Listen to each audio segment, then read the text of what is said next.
In today's video, I will walk you through how to use the weekday formula in Google Sheets. Please like and subscribe if this video helps you. To follow along, open Google Sheets.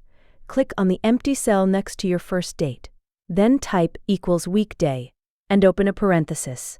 Click on the cell containing the date, close the parenthesis, and press Enter. Your formula should look like =weekday open parenthesis A2 close parenthesis. Google Sheets will return a number for the day of the week.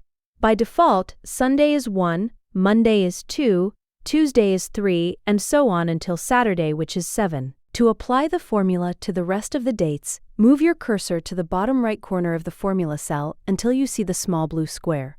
Click and drag downward to fill the formula into the remaining rows. Google Sheets will automatically calculate the weekday number for each date in the list. And that's it. That's how to use the weekday formula in Google Sheets.